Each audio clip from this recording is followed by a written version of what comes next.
Hola, hola, ¿qué tal? ¿Cómo están? Bienvenidos. Gracias por estar con nosotros una vez más. Es un placer tenerlos y compartir. La porción de la semana, la Parashá Ki Tisa, que traducido es cuando cuentes, tiene un pasaje que a priori parece ser de esos textos que cuando uno llega se va dando cuenta de, bueno, esto es material, terreno un poco estéril, tal vez porque nos cuenta sucesos históricos, legales, digamos. Nos informa el inicio de la porción acerca de cuando se haga un censo para saber con qué se cuenta, especialmente para la guerra. Estos censos eran para saber con qué material humano se contaba para la guerra y demás. Eh, y luego unas especificaciones de cosas que había que hacer. Entonces uno diría, bueno, detalles, ¿no? Cosas que se incluyeron en la narrativa bíblica, asuntos que tal vez en su momento fueron importantes, pero que bueno, hoy día para nosotros, ¿qué podemos sacar de ahí, no? Pero nada más lejos de la verdad.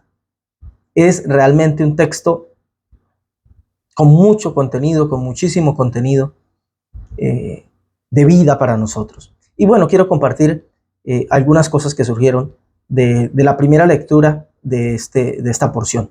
Éxodo, capítulo 30, versículo 11, hasta el capítulo 34, versículo 15, es la porción, la parashá Ki Tisa, que al traducirlo es cuando cuentes. Dice el inicio de la porción, Éxodo 30, 11 al 13.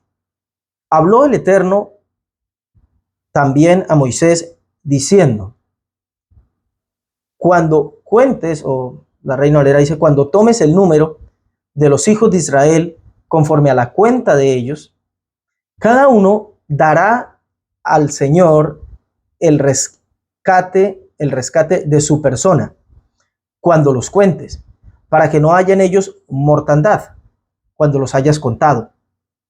Esto dará a aquel que sea contado medio ciclo conforme al ciclo del santuario. El ciclo es de 20 yeras.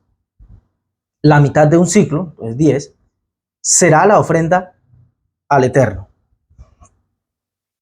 Porque no era lo más sabio, no era lo más prudente estar haciendo conteo, contar las cabezas de las personas. Eh, porque sabemos que tiempo más adelante, en distintas ocasiones, vemos que cuando hubo conteos hubo mortandad relacionada con esto. Entonces había que redimir la vida de aquellas personas. Y el rescate de sus personas se hacía, era la orden divina, a partir de un ciclo que había que dar. Entonces, al final, cuando había que contar, ya no se contaban las personas, sino que se contaban los ciclos de plata que cada uno daba, ¿no? Entonces era medio ciclo, se contaba cada medio ciclo y así se obtenía el número de las personas. Esa era la instrucción. Pero lo que me llamó la atención es ver en profundidad la realidad que estas cosas tienen para nosotros, para transmitirnos. Este es uno de esos textos que nos ponen muy claras las cosas en la vida. Y me refiero al hecho de que, bien, por un lado nos enseña el ideal, pero por el otro nos muestra la realidad. Y esto es algo sobre lo cual nos hace mucha falta aprender. Lamentablemente, nos confundimos pensando que el estado ideal de las cosas o de algún aspecto de la vida está peleado, está enemistado con la realidad. Como que procurar el estado ideal es lindo, es utópico, ¿no? Es ideal, pero la realidad es una cosa totalmente diferente. Y eso no solo que está lejos de ser cierto, sino que es muy nocivo que lo empecemos a ver así, porque si empezamos a ver al ideal como lejano, nos vamos a conformar con muy poco, por un lado, o bien nunca vamos a alcanzar nada significativo, porque siempre vamos a tener la excusa, ese es el ideal, ¿no? La utopía es esa. Son utopías, son ideales. Nosotros estamos muy lejos de eso. Entonces empezamos a conformarnos con muy poco y no logramos nada realmente significativo con el paso del tiempo. ¿Por qué? Porque empezamos a creer que la realidad y el estado ideal de una cosa o de otra están muy distantes, están muy peleadas. Y eso no es así. Entonces, el ideal, pues, que nos muestra aquí el texto, es sobre la importancia de que valoremos la vida. El texto dice, cuando vayan a contar, cuando vayan a hacer el censo de la cuenta de los hijos de Israel, no simplemente cuenten y ya está. Ok, 1, 2, 3, 4, 5, 6. Tenemos 20,000 para la guerra, 20,000 hombres. Tenemos con qué defendernos. No hagas esto. Hay cosas ahí que no son buenas. Hay asuntos detrás de esto que no es positivo en lo absoluto para el ser humano. Empecemos por lo evidente. La importancia de valorar la vida, no reduciéndola a números, a cifras, no siendo uno más en una infinita cuenta de cabezas, como si fuéramos ganado, como si fuéramos máquinas, como si fuéramos esto o aquello. Valorar la vida, no reducirnos a números, a cifras. En años anteriores hemos explicado cómo esto era tan pero tan perjudicial al punto de que en determinadas ocasiones vino daño y mortandad y peste sobre el pueblo después de hacer este tipo de censos. Porque están reduciendo, cuando se hace censo, reducimos a la persona del otro, lo reducimos a una cifra, a un número, ¿no? Por eso esas costumbres. En los militares y bueno, en los colegios, anteriormente en las clases de educación física, porque estaba muy regida, de los primeros maestros que daban esas clases, era gente que había sido militar, había prestado el servicio, había mucha influencia de lo militar. Entonces, enumérense, 1, 2, 3, bueno, número 5, número 6. Te olvidas del nombre, te olvidas de la persona, te quedas en que es una cifra, bueno, uno más con los que cuento. Uy, me dieron de baja 3 cabezas, tengo 3 menos para la guerra. Y el asunto es que eso no se quedó tanto en la historia, sino que nos acompaña al día de hoy. ¿Cuántos solamente hemos reducido nuestra vida a cifras? Somos una cifra más en el listado de una empresa. Somos una cifra más, somos el número 50 y tantos en una organización. A veces hasta en las organizaciones que se hacen llamar espirituales, religiosas. Tenemos una membresía de tantos, se me fueron tantos, contamos con unos cuantos menos para el proyecto, esta realidad ha permeado todo escenario de la vida. Y lo cierto es que el consejo de la escritura, o el ideal que se nos muestra aquí es, no reduzcamos la vida a cifras. No lo permitamos. Nosotros no nos permitamos reducirnos a cifras. Pronto, listo, no hago parte de la cifra, conocen bien mi nombre, pero yo a mí mismo me reduzco a cifras en el sentido de, bueno, ¿qué tengo? Una casa, 2, 3, un auto, un negocio aquí, tanto allá, tantos millones en la cuenta invertidos, tanto porcentaje, tanto.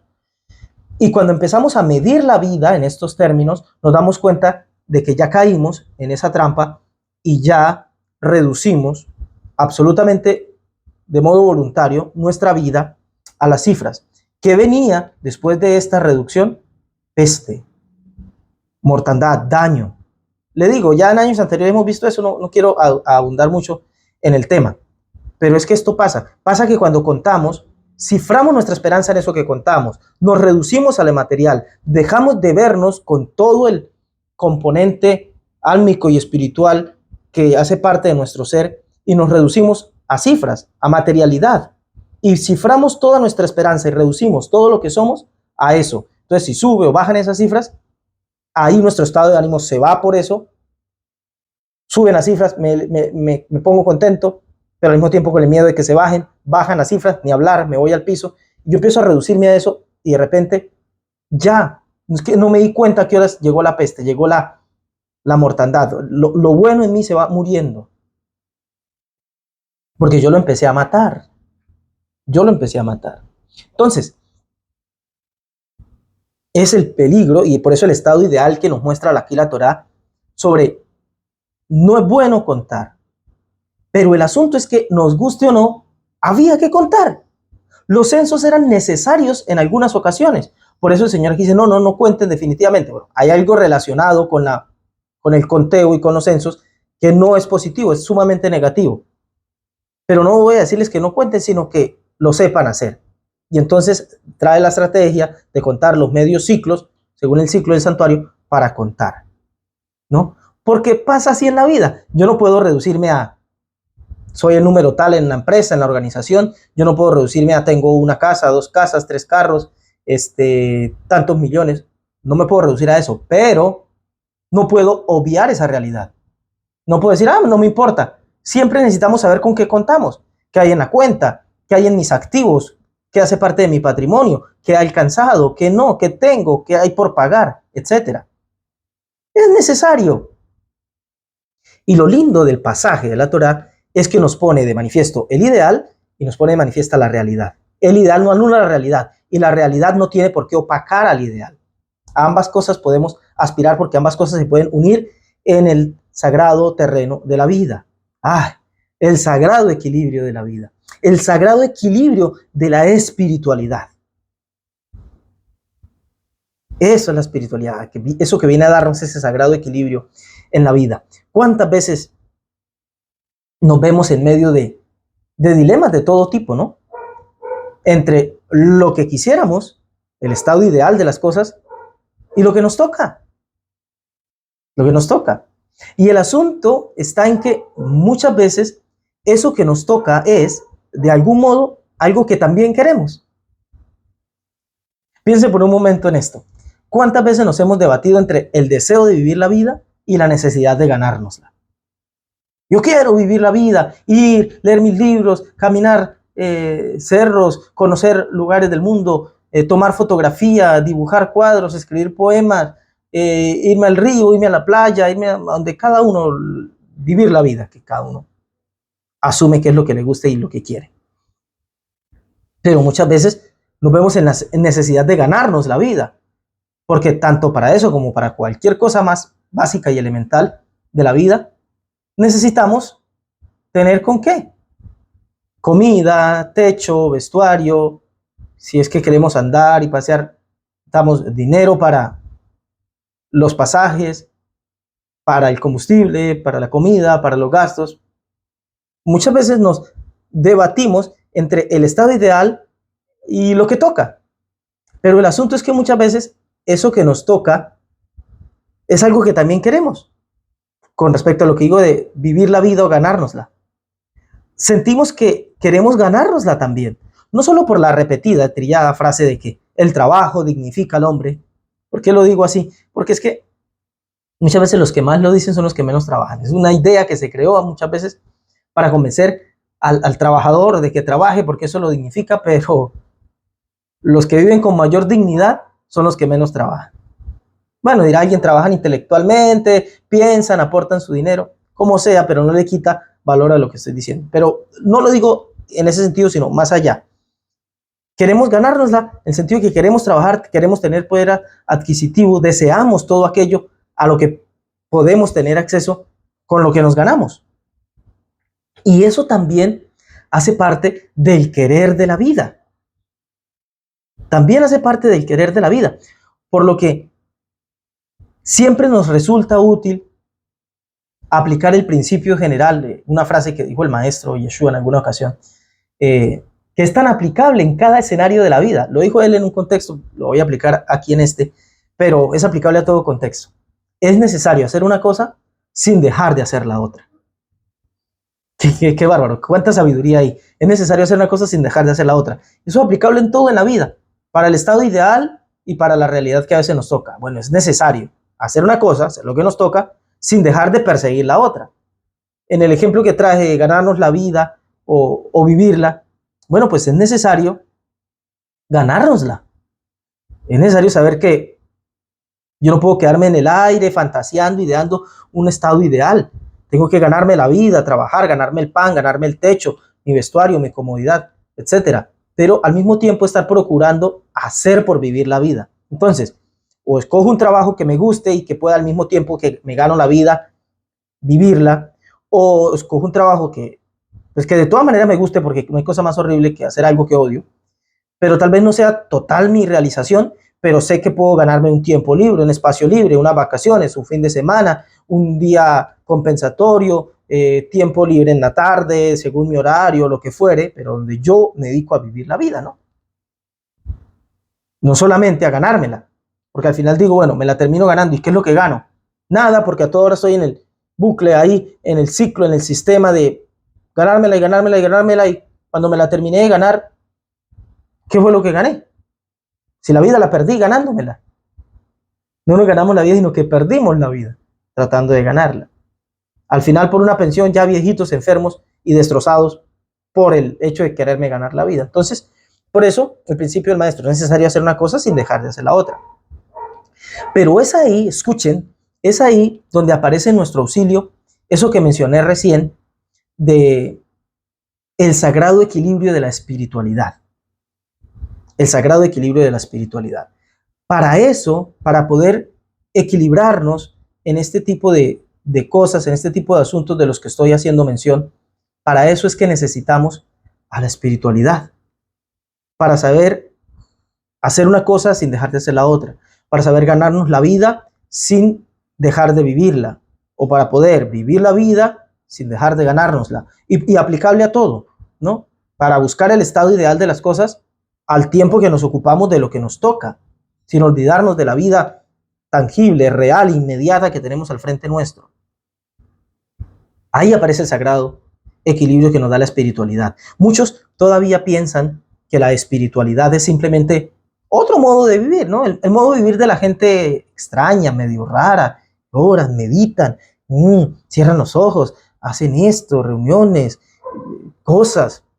Otros creen que la expresión de la espiritualidad es la expresión de la vida religiosa, ¿no? La gente religiosa que le gusta ir y cantos y reuniones y misas, cultos, congregaciones y aplaudir y cosas y toda un sistema que se crea alrededor de esto. Otros piensan que son modismos de los moralistas, ¿no? Que la espiritualidad es el modo que tienen los moralistas de ir y refregar en la cara de los que son menos morales o menos éticos su aparente superioridad. Y la espiritualidad es, mira, yo como soy, si ves, bien portado, bien puesto en mi sitio, no hago esto, no hago aquello, que tú sí haces, ¿no? Entonces, muchos creen que eso es la espiritualidad. Otros piensan que son privilegios de gente privilegiada, ¿no? El que toma tiempo de meditar, el que lee libros profundos, medita, siempre te tiene una respuesta pensante, reflexiva, profunda de la vida, siempre te da una visión que no únicamente tiene en cuenta los aspectos más superficiales y materialistas de la vida, sino que te da una respuesta, una opinión, una palabra diferente, basada en el conjunto de cosas, tratando de ver las cosas desde una perspectiva profunda, espiritual, metafísica. Pero esos son privilegios para gente que tiene tiempo de dedicarse a esas cosas, o la mente, o el corazón, o vino dotada del cielo para dedicarse a eso. Y bueno, qué bueno que los tenemos, pero hay otros que nos toca ocuparnos de la vida real. Muchos piensan todo este tipo de cosas de la espiritualidad. Y la mayoría, la inmensa mayoría, mezclan varias de estas que mencioné entre sí. Muchos creen que la espiritual es un poquito de esto, de un poquito de vez en cuando ver una película con un tema profundo, o leerse un librito por ahí que tenga cierta apariencia mística, o asistir a una reunión, a un culto, a una cosa, mostrarse, vestir diferente, vestirse de modo que parezca, no, este es un religioso, hablar, cambiar el hablado, cambiar, por ejemplo, el de la grosería por, y este terrible, este tremendo, es la grosería de los religiosos, digamos. Y así sucesivamente. Y se forman todo tipo de ideas que la pura realidad distan mucho de lo que realmente es, de lo que es la espiritualidad. No obstante, como dije, la espiritualidad es ese recurso. Bueno, no estoy diciendo la espiritualidad. ¿Qué es la espiritualidad? Un recurso. No, escuche completo. Es ese recurso, es esa dimensión de vida, ese modo de vida, es ese rescate que nos permite darle equilibrio a una vida hoy por hoy bastante desequilibrada. La espiritualidad es eso, es ese rescate, es esa realidad. Me gusta esto, la espiritualidad es esa realidad en la que puedo vivir. ¿Por qué lo llamo realidad? Porque aunque muchos ya puedan fijarse, otra realidad, otro mundo paralelo, otra dimensión, bueno, estas palabras suelen confundir muchísimo. Entonces lo digo realidad porque es algo que puedo vivir en la realidad, pero es otra realidad, es decir, otro modo de ver la vida, otra perspectiva. La espiritualidad es esa perspectiva de vida que viene en mi rescate, que me permite darle equilibrio a una vida que ya de por sí anda bastante desequilibrada. En el mundo de hoy, fácil encontrar gente desequilibrada. ¿Por qué lo sabes? Porque vas y encuentras allá un ingeniero, un doctor, un contador, médico, qué sé yo, hasta psicólogos en su área, muy excelentes, muy profesionales, muy exitosos, pero que salen en su vida real, están destrozados, lloran, no hay problemas con llorar, ¿no? Quiero decir, sufren, no pueden superar una cosa, la más mínima que sea. A mí, por la naturaleza de mi trabajo, me ha tocado atender gente de este tipo, ingenieros, médicos, hasta psicólogos. He tenido que atender psicólogos que hacen su trabajo, ejercen lo que pueden, pero han tenido que venir y pedirme, ayúdame, dame un consejo, ubícame aquí, ¿qué me puedes decir? Al menos escúchame, porque me siento mal, estoy muy deprimido, le declaré mi amor a una chica, me dijo que no y ahora no sé qué hacer, no encuentro motivación para levantarme y demás. Imagínense cómo estamos desequilibrados. Ahora, ¿quién no ha pasado por ahí? Obvio que esto entristece y hay que superarlo y para eso están las personas que ayudan o que ayudamos, ¿no? Obvio. Pero lo que quiero decir es que la espiritualidad es eso. Eso que viene a ayudarme a levantar de una vida desequilibrada y a equilibrarme entre el estado ideal y lo que toca y a ocuparme de una cosa sin dejar de ocuparme de la otra, etcétera, etcétera. Eso es la espiritualidad. Eso es la espiritualidad. Es curioso que el texto de la Torá, el de la Parashá, nuestro texto base, nos habla del rescate de una vida para que no sea solo un número y la forma en que hay que rescatarla. Acuérdense que el medio ciclo era el rescate, el precio de la redención de esta persona. Tenían que redimir su vida, tenían que rescatar su vida para que no haya mortandad, dice la Torá. El rescate mismo es una cifra como tal. O sea, no van a contar, no van a reducirse a una cifra, a un número, pero hay que pagar el rescate con una cifra. Y la idea aquí es muy, muy interesante. La idea muy interesante. Porque te das cuenta del sagrado equilibrio de la espiritualidad. Está bien. Está bien. Vas a pagar un rescate que es cuantificable. Vas a pagar el precio de tu redención que es medible. Pero no vas a ser tú la medida, sino lo que tú das. Para que notes en tú la diferencia y el líder la diferencia y en el inconsciente colectivo y en el consciente colectivo también del pueblo, noten la diferencia entre lo que tú haces, lo que tú produces, lo que tú traes y lo que tú eres. Vas a rescatar tu vida. Lo importante, lo que es redimible, es la persona. Así es el texto de la Torá. Ahorita me lo vemos aquí de rapidez. Dice, cada uno dará al Eterno el rescate de su persona. Lo importante y lo que es salvable de la vida humana es la persona. Y lo que se pone ahí, lo que se da, lo que se cuenta sobre lo que puede caer, cualquier tipo de cosa, es sobre lo que la persona produce. Pero la persona hay que rescatarla. Y esto nos habla de ese sagrado equilibrio que nos da la espiritualidad. O sea, no se desentiende de la realidad material, pero pone de manifiesto que siempre hay que rescatar lo humano. La idea es que cada uno pague el precio de su rescate, cada uno redima su vida. Y a mí me parece aquí la enseñanza clara. Cada uno, es responsabilidad de cada uno, no puede achacárselo al líder, no. Cada uno tiene que redimir su vida de eso en lo que se haya envuelta, de cifras, de números, de todo. Cada uno es responsabilidad de cada uno. Cada uno tiene que sacarle vida a la vida que lleva. Hay situaciones que nos van a poner en estados que nos agobian. Y es normal, esa es la vida de este mundo. Vivimos en un mundo en medio de riquezas injustas, de riquezas de todo tipo, todos queremos tener, todos queremos comprar, todos queremos tener acceso a la vivienda, a la salud, a la educación, al deleite, al placer, a la recreación, al entretenimiento, al esparcimiento, a las relaciones, a un montón de cosas. Y para cada una de ellas necesitamos, incluso hasta para la espiritualidad, necesitamos, para poder tomar tiempo para eso, pagar un precio, pagar un rescate.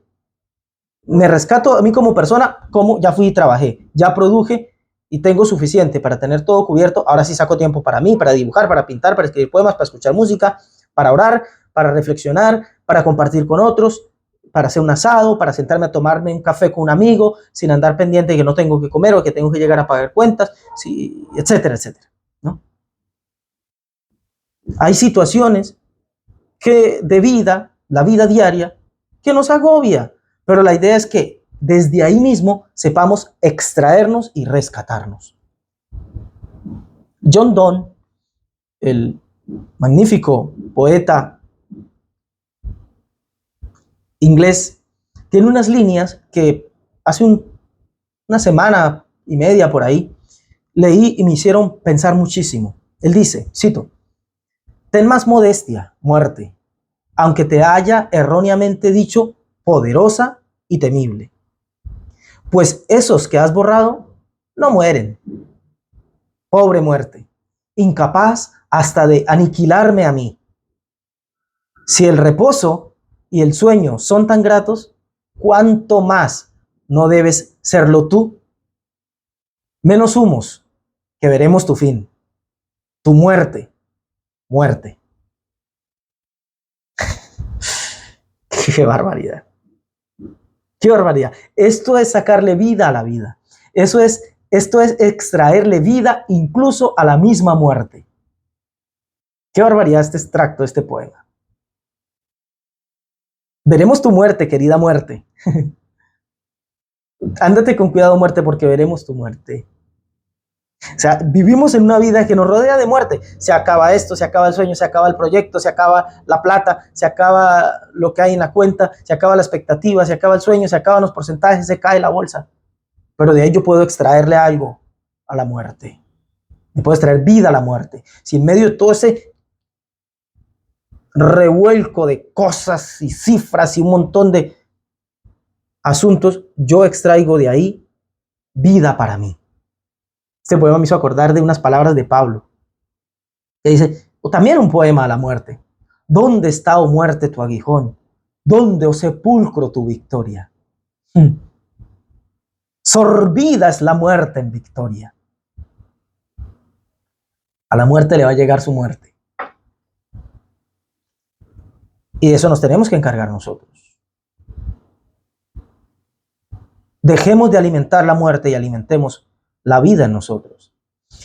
Y en la línea de lo que venimos diciendo, creo que esta es la función verdadera de la espiritualidad.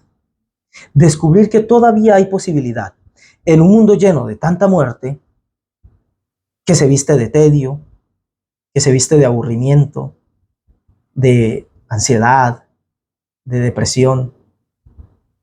En un mundo lleno de tanta muerte de este tipo, de tantas cifras vacías, es posible todavía llevar una vida un poco más calentita, más humana, más sensitiva, más viva. Esa es la función verdadera de la espiritualidad. Permitirnos llevar a cabo una vida más viva, más caliente que esas frías y vacías cifras de las que nos rodeamos. Más calientes y más vivas que esas interminables horas repetitivas en el escenario que sea. Esa es la función de la espiritualidad. Permítame compartirle un par de textos que nos llevan en esa dirección. Textos apostólicos. El primero de ellos, en realidad es un solo texto, solo pasaje grande, pero voy a leer primero una sección y luego la otra. Me refiero a Gálatas capítulo 5. Gálatas 5:22 nos habla de lo que es el fruto de la espiritualidad. ¿Qué es la espiritualidad? Bueno, dedicarme a vivir una vida en el terreno, lo hablamos la semana pasada, en el terreno de mi espíritu, no solo en el terreno de mi materialidad más simple y superficial y baja. Comer, dormir, pasiones, instintos, y desde ahí vivo todo, desde ahí llevo a cabo mi vida, solo me rijo por eso, por alcanzar, por tener, por complacer, por llegar, por alcanzar, por descargar, etcétera, etcétera. La vida del espíritu es poner en función mi espíritu y no únicamente mi carne. Vivir por el espíritu. Entonces, el resultado de una vida espiritual es este, según Gálatas 5:22. Dice, mas el fruto del espíritu es amor, gozo, paz, paciencia, benignidad, bondad, fe, mansedumbre, templanza. Creo que conté 9. Contra tales cosas no hay ley. Este es el fruto del espíritu. O sea, la espiritualidad es para esto. Y antes de que usted empiece a pensar en esta lista de cosas que hice, antes de que empiece a pensar como conceptos, el amor, ¿no? El primero de ellos, el amor. Bueno, el amor es... No se vaya ya. La paz es eso. En hebreo es shalom, en griego es... No. No empiece a pensar en eso. Ni así de la paciencia, ni de la benignidad, ni de la bondad, la fe, la mansedumbre, la templanza. No.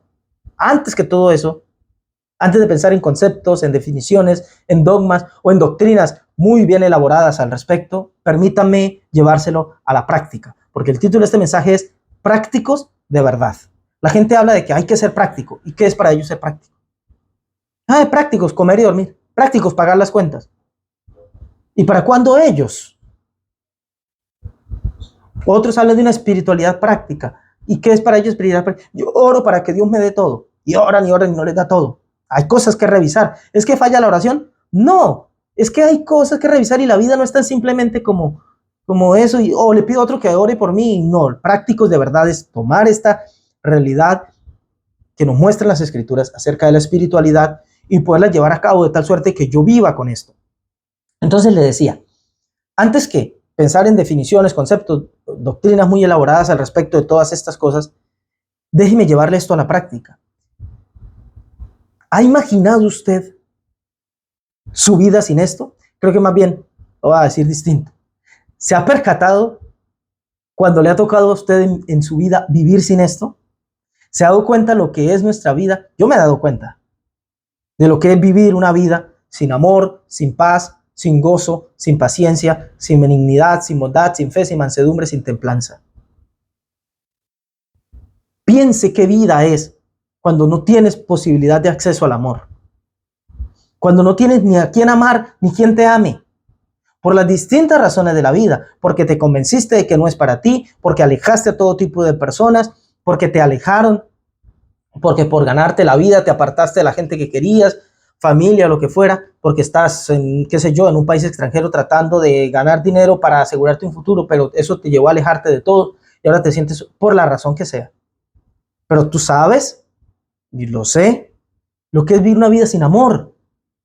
¿Te imaginas o sabes o te acuerdas, te has percatado de lo que es una vida sin sensación de gozo, sin sensación de plenitud, de alegría, de placer, de que te sientes a gusto con lo que pasó hoy? No todo el tiempo andas... No, pero sabes lo que es tener en tu vida esa sensación de satisfacción. Miren qué curioso que esa es la función del Espíritu. El fruto del Espíritu es todo esto. Y la gente todavía que cree que Espíritu es para que la gente cambie su modo de hablar, cambie su modo de vestirse, cambie su modo de responder a las cosas, porque esta es la parafernalia, este es la puesta en escena de la espiritualidad. Esto es lo que la gente trata de mostrar para distinguir, para hacerse ver ante los demás de que se volvió una persona espiritual. Puede ser cierto, pueda que no, pero estas apenas son las formas. El fondo, en realidad, de lo que es la espiritualidad genuina es que vivas con amor, con gozo, con paz. ¿Te has dado cuenta de lo que es una vida sin paz? De que estás por ahí y no bien te han dado la mala noticia y ya vives predispuesto. Te informa tu hijo, te dice, mamá, voy a visitarte. Mami, voy a ir para allá. 2, 3 horas de camino. Y ya quedan ahí en angustia. Dios mío, guárdamelo a mi hijo, que no le pase nada.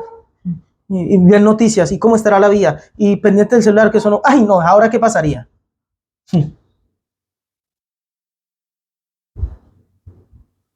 No, eso no es el fruto del Espíritu. La paciencia, ¿te has dado cuenta lo que es vivir sin paciencia? ¿Te has percatado lo invivible que es una vida sin paciencia? De que las cosas no te salen a la primera y ya estás desesperado y no sabes qué hacer y ahora te viene todo tipo de angustia a la mente pensando que qué ir a hacer de mí y se me va a caer este negocio y voy a perder porque no tengo la paciencia y la perseverancia. ¿Te has dado cuenta de lo que es la vida sin benignidad, sin bondad, donde no tengo ninguna noción de pensamiento en el otro, sino que solo ando pensando en mí? ¿Te has dado cuenta lo horrible que es esa vida donde, para mí, todos estamos tratando, pero yo ando pendiente de hacer lo mío y de que ojalá no se note lo que hizo el otro, porque el otro de pronto me gana terreno. Y quién sabe si vayan a recortar personal y me echen primero a mí que a él. Entonces tengo que sobresalir. ¿Te has dado cuenta lo insufrible que es eso? ¿Te has dado cuenta de lo horrible que es una vida sin fe, sin la noción de la fe?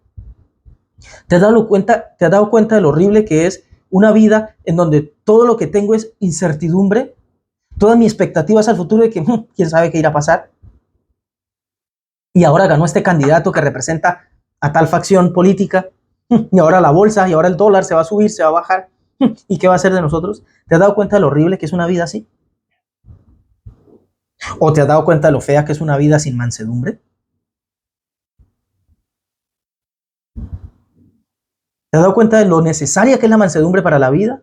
Vas tú tranquilo en tu auto, no te percataste del motociclista, lo cerraste en la curva y te revientan a grosería.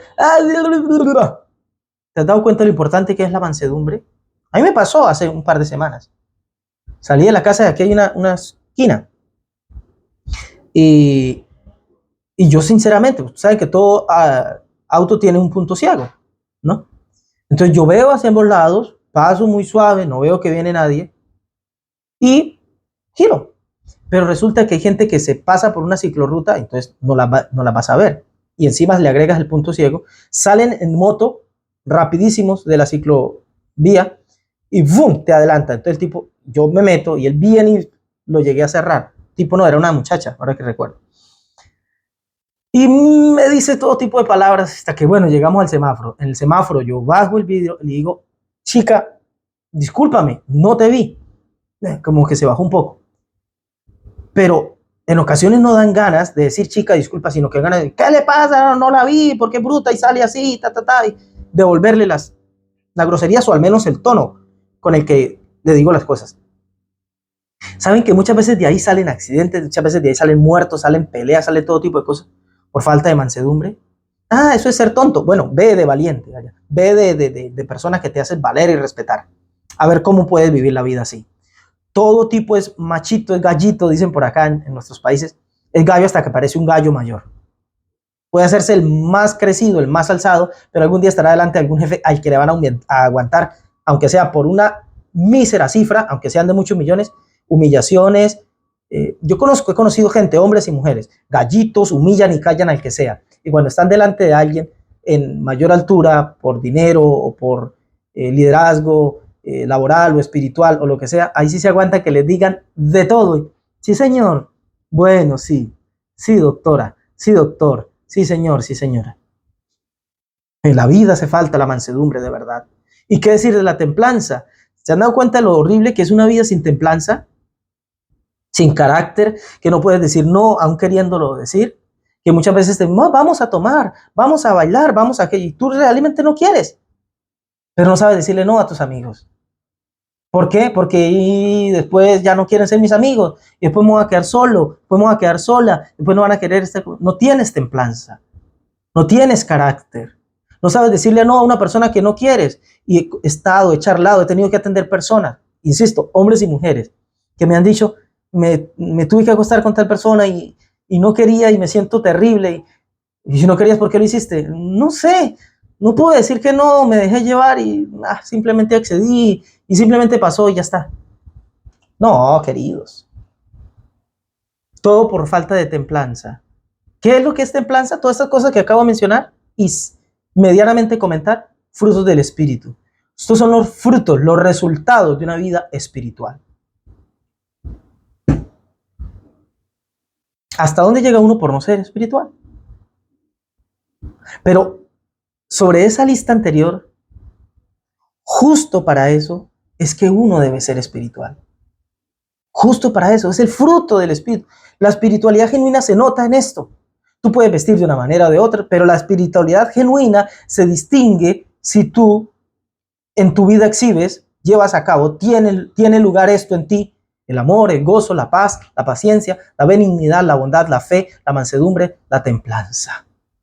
Contra tales cosas no hay ley, dice el texto. O sea, no hay nada que te ponga debajo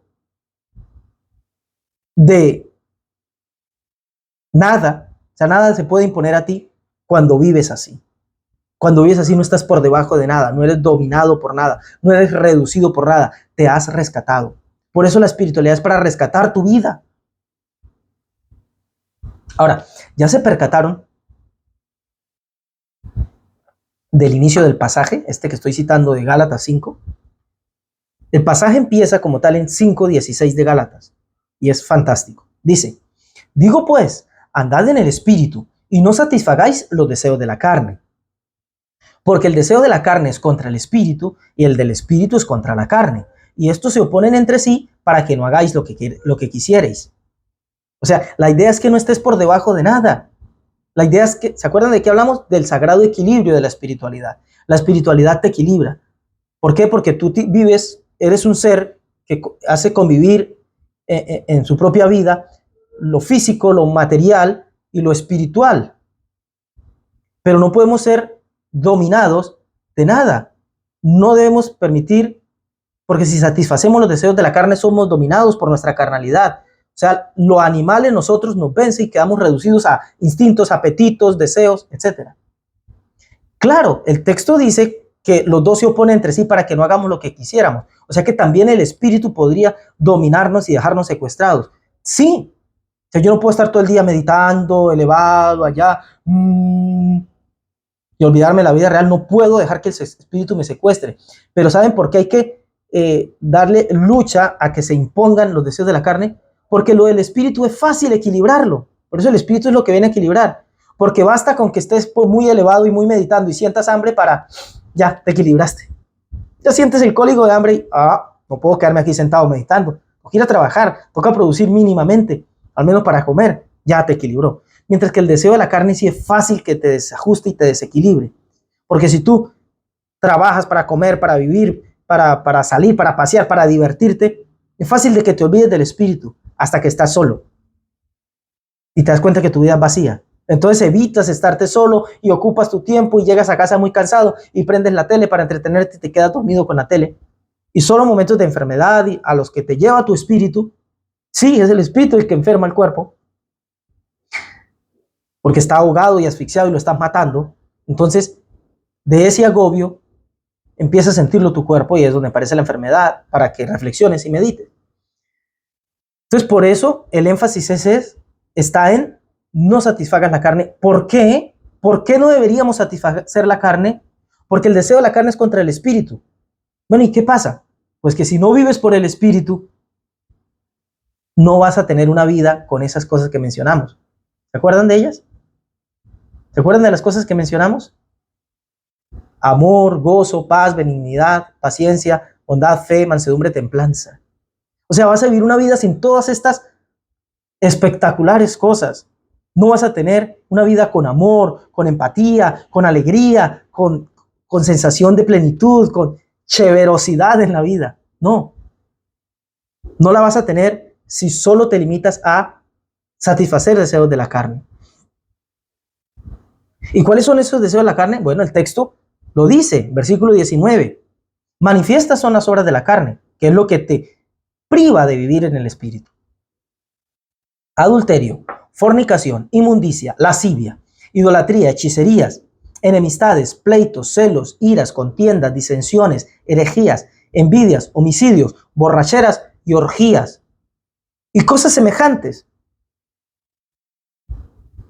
Estas son las cosas que te cohíben, que te evitan vivir con los frutos del espíritu.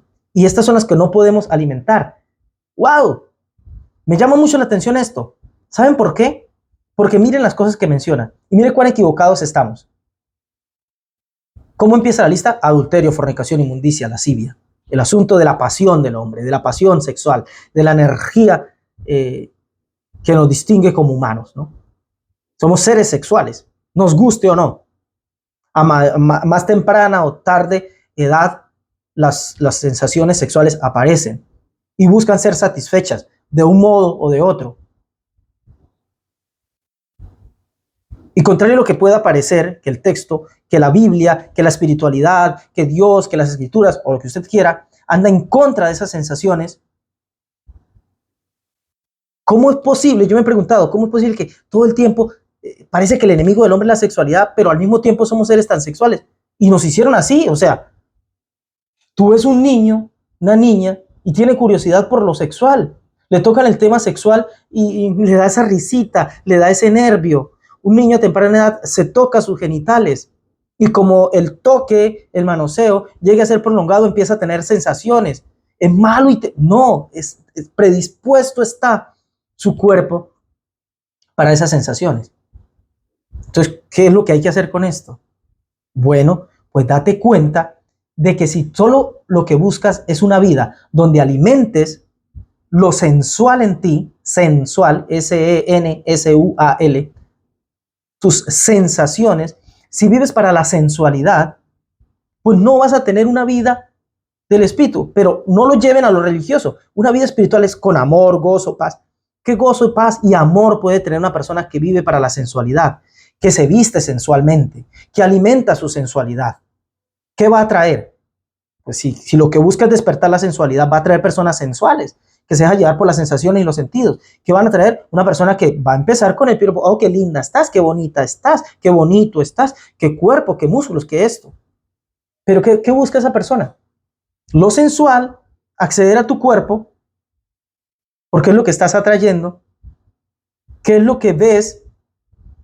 ¿Qué es lo que consumes en el contenido que es en el celular? ¿Qué es lo que consumes? Material sensual, ves cuerpos muy tonificados, muy esbeltos, muy curvas y en eso te deleitas y pasas el tiempo. Y eso es lo que alimentas. ¿Sabes qué estás alimentando? Ese instinto, esa sensación, esa picardía, cómo accedo a esto. Y eso fácil te quita la paz, porque solo vives para acceder a eso y estás alimentando y estás con todo eso exacerbado todo el tiempo. ¿Y cómo accedo? Si vives por eso, no pienses que has de vivir con amor, porque el amor no alimenta la sensualidad. ¿Que hace caso omiso de la sexualidad? No. El amor encuentra en la sexualidad su clímax, la función última física que lleva a conectar con ese deseo que tiene. Pero hay una diferencia entre amor y sensualidad.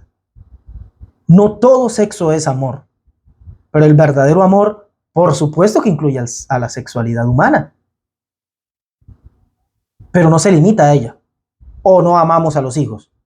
Y nadie cuerdo, nadie humano piensa en tener algún tipo de relación sexual con sus hijos, ¿verdad? O un familiar. Y a gente que amamos, a nuestros padres.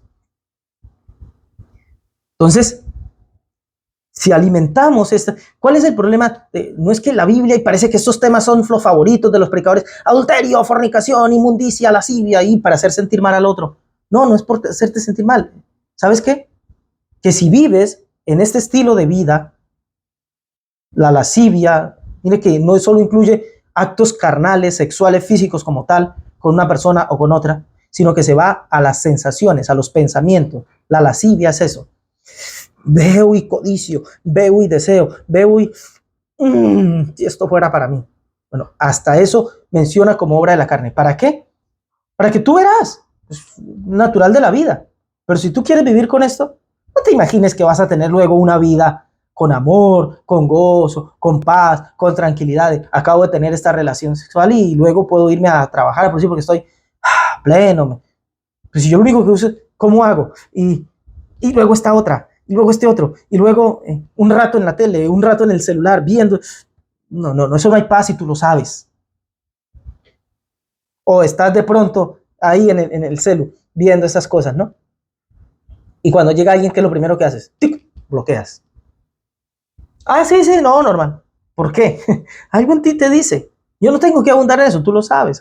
Eso no hay paz. Tienes que buscar el escondido, tienes que buscar la trampa, tienes que buscar la cosa. Pero avancemos, ¿no? Hay más como manifiestas las obras de la carne. Idolatría, hechicerías.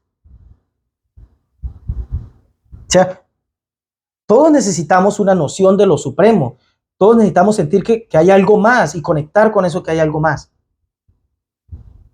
Todos queremos eso en la vida. Pero mucho ojo que esto que pudiera ser espiritual puede derivar en un deseo de la carne. Cuando yo todo lo que busco con la forma, la expresión de mi espiritualidad es obtener un beneficio para mí. Si yo busco a Dios, a una fuente, a otra, le llamo Dios, le llamo Hashem, le llamo como muchos Jehová, le llamo Yahvé, le llamo cada uno el Eterno, cada uno tiene sus nombres, pero ojo que si lo que yo busco es mi beneficio y no la conexión como tal, no la elevación de mi espíritu para vivir desde ahí, si yo lo que busco es mi beneficio, fácilmente convertí a Dios, incluso al Dios verdadero lo convertí en un ídolo. Para mí es un ídolo. O en hechicería. ¿Por qué practica la espiritualidad? Para que me den. Esta es la hechicería. La esencia de la hechicería es mover las artes espirituales, mover las técnicas del espíritu para acceder a cosas para mí. ¿Y cuántos dicen tener una religión o una espiritualidad? Fe, creo en el Dios verdadero, solo en la Biblia, pero su espiritualidad solo es para que le den. Entonces, yo oro y Dios no me responde. Yo ofrendo y diezmo y doy dinero, pero yo no veo el resultado. ¿Y yo por qué me porto bien y a mí me va mal? ¿Qué crees que es la espiritualidad? ¿Hechicería? ¿Qué es lo que intentas hacer de Dios? ¿Es el amo del universo o es tu ídolo personal que te complazca tus pretensiones? Entonces, ¿por qué yo no puedo caer en la teología de la prosperidad? No es que porque es una doctrina diferente a las otras y esta se guía por una cosa más que por las otras. Es porque esto es de la carne y esto no me da lo que da el fruto del espíritu. Es amor, paz. Yo tengo paz. Y no hay cosa que quite más la paz que yo tener una expectativa de algo y que no se dé y yo sienta que tiene que ser así. Quita la paz. Por eso mucha expresión religiosa no es genuina espiritualidad. Porque si te quita la paz, mucho cuidado. Pero sigamos porque, bueno, se me está acabando el tiempo y la lista sigue. Enemistades, pleitos, celos, iras, contiendas, disensiones. Las relaciones con el otro. No me prohíbe relacionarme con el otro. La escritura lo que me da es un lineamiento para que yo no caiga en una relación con el otro basado en enemistades. O sea, sacar ventaja. Sacar ventaja. Esto apaga el espíritu. Porque si yo vivo cuidándome, discutiendo, queriéndole ganar al otro, imponiendo mis puntos de vista, imponiendo mi visión de hacer las cosas, imponiendo mi superioridad, estoy prevenido a toda hora. No tengo, ¿recuerdan el fruto del espíritu que llamaba paz? De uno que llamaba benignidad, paciencia, mansedumbre. Yo nunca estoy manso, siempre estoy así como el gato. Lo tocan y... ¿Qué pasó? ¿Quién me tocó? ¿Quién viene a hacer? En estado reactivo, en estado de defensa todo el tiempo. ¿Por qué yo debo procurar tener buenas relaciones con los demás? No pienses que voy para parecer el más santo y piadoso. No, porque el fruto de vida que eso da es paz, es paciencia. Pueden venir y aquí decirme 10,000 maldiciones y yo ni me inmuto. ¿Te luce eso? ¿Estás feliz? ¿Estás contento? Pues yo no. Pero eso no es lo que quiero. No es para parecer santo. Es porque soy santo. Porque soy diferente. Y porque eso me quita la paz. Tanto que la lista sigue con herejías, envidias y homicidios. Porque muchas veces de una pequeña cosa surge lo otro. Las herejías, o sea, las falsas doctrinas, falsas enseñanzas, surgen muchas veces por mi deseo de imponerme. Y yo puedo falsear tanto la verdad y, sobre pretexto de la religión, de las escrituras, camuflar tanto la verdad y vestirla de versículos, vestirla de espiritualidad, solo por imponerme al otro. De ahí nacen las herejías. ¿Cuántos líderes conozco? Muy bien intencionados incluso, que únicamente por no ceder la razón, por no ser que de pronto el otro tenga un poquito de razón, son capaces de acomodar lo que piensan en su pensamiento, usar versículos, acomodar lugar para imponerse simplemente delante del otro, para no perder una discusión, un debate, aunque solo haya habido dos personas viendo. De ahí nacen envidias y de ahí los homicidios. Acuérdense que el primer homicidio en la historia de la humanidad, al menos registrado, el de Abel, fue cometido por su hermano Caín, producto de la envidia. Y quien vive así no tiene paz. Y los demás frutos del Espíritu. No tiene amor, no tiene paciencia, no tiene benignidad, no tiene gozo, no puede vivir tranquilo y con sensación de plenitud. Y lo último de la lista, borracheras y orgías. Las borracheras y orgías son un producto de la carne. ¿Saben por qué? Ay, pero es que la vida espiritual es como tan aburrida. No, no es que es aburrida. ¿Quieres pasarla bien? Todos queremos sentirnos un momento alegre, guapachosos, pero las escrituras recomiendan no irnos por la borrachera. ¿Sabes por qué? Porque quien se emborracha apaga el espíritu. El que se emborracha no conectó, no se sintió chévere. En la primera copa o en la primera cerveza, en el primer chut, en lo que se tomó, se sintió chévere, pero siguió y siguió y siguió. Y el cuidado no es para que el hombre esté aburrido, el cuidado es para que el hombre no se desequilibre, no se desbalance. Si usted ve toda la lista de las cosas de la carne, tocan un tema de algo que busca el hombre. Adulterio, fornicación, inmundicia, lascivia, la sexualidad humana. ¿Está mala la sexualidad humana? No, yo no puedo alimentar la sensualidad porque apago el espíritu y entonces empiezo a vivir la sexualidad solamente desde mi punto de vista más animal. Idolatría y hechicerías, que tocan la realidad humana que quiere vivir conectada. Pero no la encamines por el lado de la idolatría y la hechicería, es decir, de sacar un producto para ti, de sacar un beneficio para ti, porque entonces vive la espiritualidad desde tu parte más animal y baja.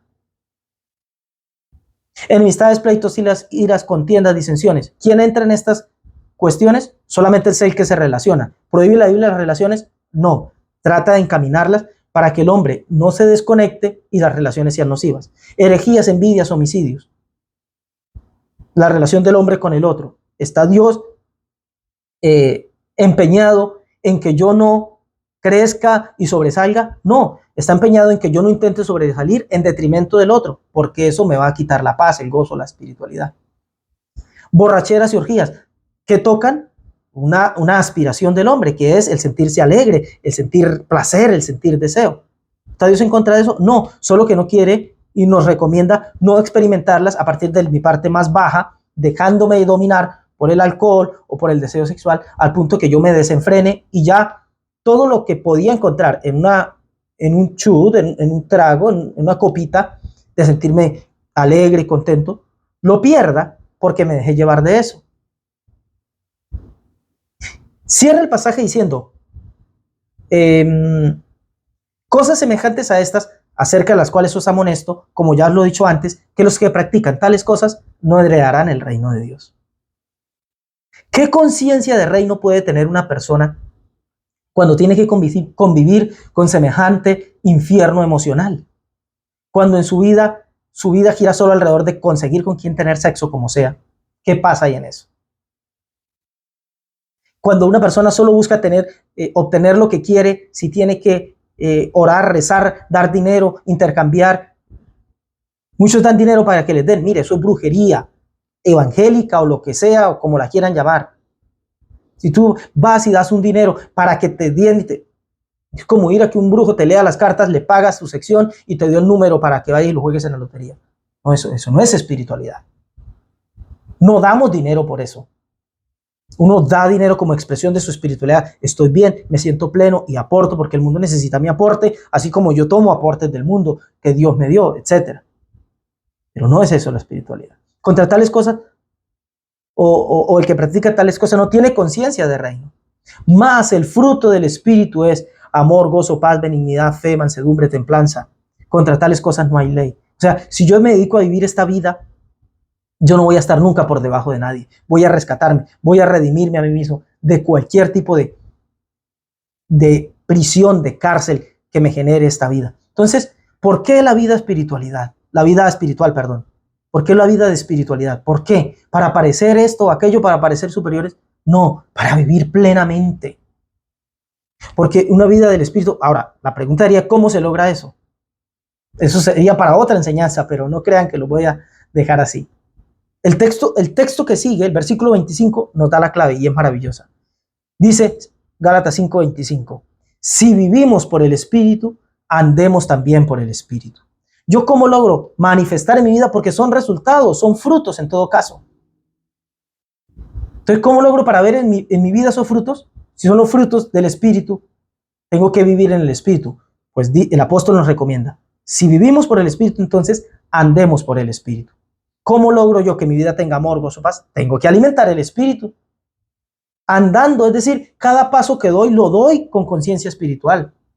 O sea que cuando yo puedo usar el teléfono para alimentarme de lascivia y de lujuria y de ver, yo decido ponerle un alto y no, lo voy a usar pues para lo que se usa un teléfono. Sí, me divierto, sí, me comunico, veo contenido, no estoy diciendo que solo para ver enseñanzas y predicaciones,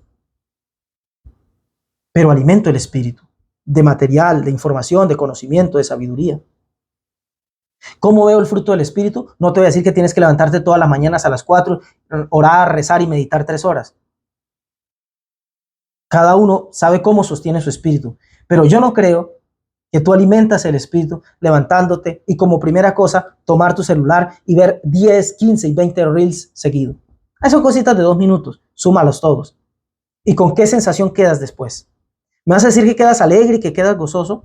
Cuando vas y ves todo un mundo de mentiras, fantasioso, gente viajando, conociendo los mejores lugares, comiéndose los platillos más exquisitos, vestidos de la mejor manera, rodeados de una mujer que aparentemente los ama, que sabes bien, y esa gente misma ha salido a decir en sus videos, que grababan sus reels, sus cosas, su material, su contenido y reían y después a llorar, a hundirse en depresión 2, 3 días y se levantaban faltando unas horas para su nuevo contenido, a maquillarse, a camuflar todo.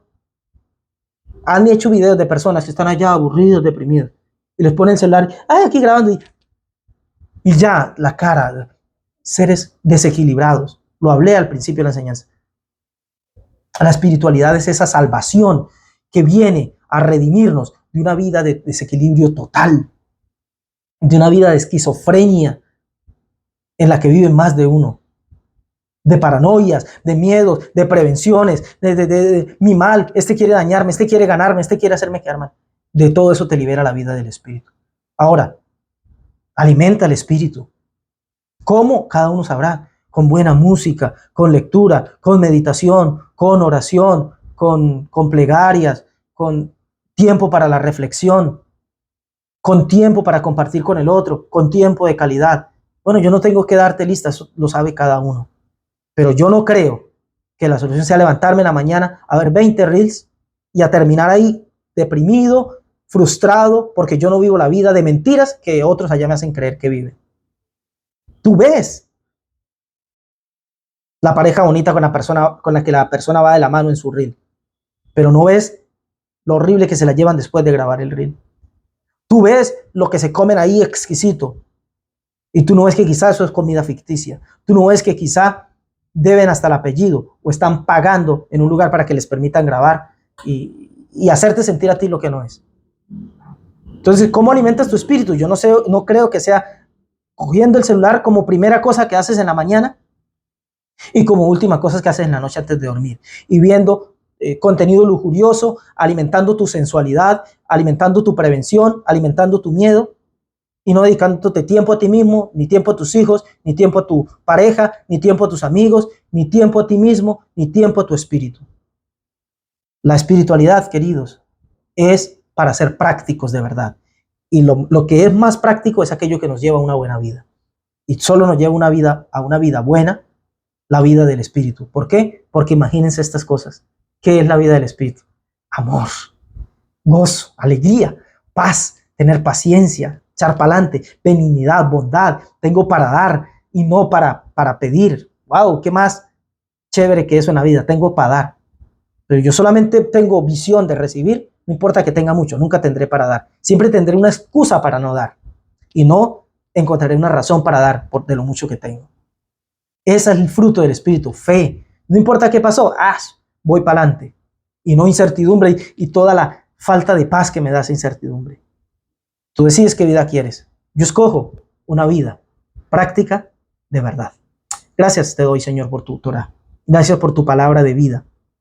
Me instruye, que me ilumina, que me despeja el camino y me lo alumbra para que pueda llevar una vida buena, para que pueda llevar a cabo una vida de verdad, para que pueda llevar a cabo una vida con plenitud, con sensación de plenitud en la vida, bien rodeado, bastante bien rodeado, teniendo con quien compartir la vida y decidido a compartirla con amor, con gozo, con familia, con amigos, con compañía, con cercanía, con entrega mutua, con compartir. Gracias porque tu instrucción de vida me lleva a ese tipo de vida. Y es lo que yo pido para cada uno de mis oyentes. Que así sea, Señor, por tu Espíritu, que aprendamos a vivir por el Espíritu para poder tener una vida plena y ser prácticos de verdad. Te doy muchas gracias, Señor, por tu Torah. Beshem Yeshua. Amén y amén. Gracias a todos por escuchar. Gracias por estar siempre presentes. Cuídense mucho y nos vemos en la próxima. Shavua Tov.